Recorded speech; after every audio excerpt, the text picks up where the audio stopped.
Мысырдан көшіп шығу үшінші тарау. Мұса қайынатасы мадияндық діни қызметкер Етордың ұсақ малдарын бағып жүрді. Бір күні ол отарын айдаланың алыс түкпіріне, Құдайдың тауы деп те аталатын Хориб тауына айдап барды. Сол жерде оған жаратқан иенің періштесі бір тікенді бұтаның ортасынан жалындап жанған от ішінен аян берді. Мұса бұтаның от болып жалындап тұрғанымен өртеніп кетпеген байқаған еді. Сонда ол іштей, мынау қызық көрініс екен, сол жерге жақынырақ барып, бұтаның неліктен өртеніп кетпей жатқанын қарайыншы, деп ойлады. Жаратқан ие Мұсаның қарау үшін жақындап келгенін көрді. Содан Құдай бұта арасынан оған «Мұса, Мұса!» деп дауыстады. Ол «Тыңдап тұрмын» деп жауап берді.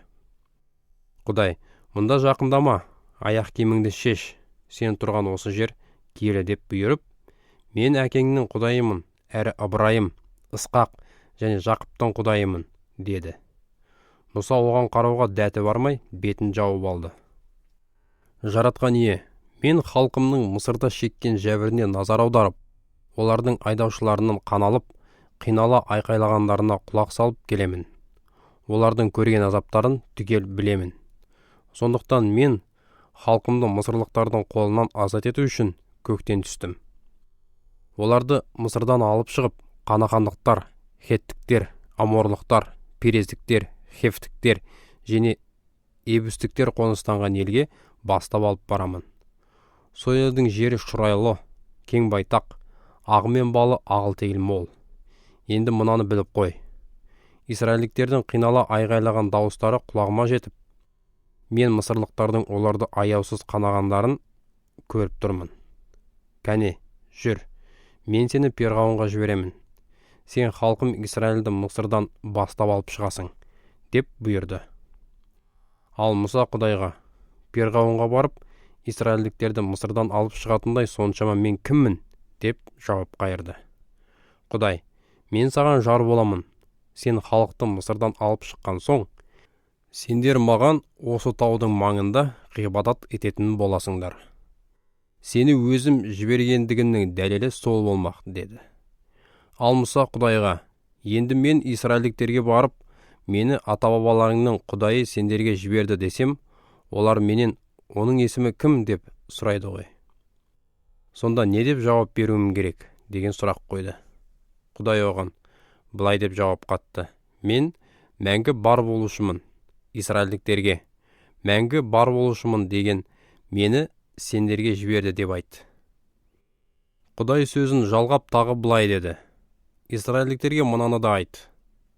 Ата-бабаларыңның Құдайы, Ыбырайым, Ысқақ, Жақыптың сыйынған Құдайы, жаратқан ие, мені сендерге жіберіп отыр. Мәңгі бақи менің атым осылай болмақ. Күллі келер ұрпақтар да мені осы есіміммен естеріне сақтасын. Барда Израильдің рубасыларын жинап алып, оларға былай де. Ата-бабаларыңның Құдайы, Ыбырайым, Ысқақ, Жақыптың сыйынған Құдайы, жаратқан ие маған аян беріп, мынаны айтты. Мен сендерді назарымда ұстап келемін. Мысыр елінде көрген жәбірлеріңді түгел білемін. Сендерді Мысырдың езгісінен құтқарып, қанахандықтар, хеттіктер, аморлықтар, перездіктер, хефтіктер және ебустіктер қоныстанған ағы мен балы ағыл-тегіл елге алып баруға уәде бердім. Сонда Израильдің рубасылары сенің айтқандарыңа ден қоятын болады. Мұнан кейін оларды ертіп Мысыр патшасының алдына бар. Оған былай деңдер. Біз, Израильдіктер, сыйынатын Құдайымыз. Жаратқан ие бізге аян берді. Енді 3 күндік жердегі айдалаға барып, Құдайымыз жаратқан иеге арнап құрбандық шалуға бізге рұқсат етіңіз. Алайда, құдіретті күш көндірмесе, Мысыр патшасының сендерді жібермейтінін білемін. Сондықтан мен Мысырға құдіретті қолымды созып, оны керемет істеріммен ойрандаймын. Содан кейін ғана перғауын сендерді қоя бермек. Ал мен мысырлықтарды халқыңа оң көзбен қаратамын. Кеткен кездеріңде құр қол аттандырмаймын. Араларыңдағы әрбір әйел, көршілес және бірге тұрған мысырлық әйелдерден алтын күміс бұйымдар мен әсем киімдерді сұрап алсын. Бұларды ұл-қыздарыңа сәндеп кигізіңдер. Осылайша мысырлықтардың байлығын олжалайтын боласыңдар.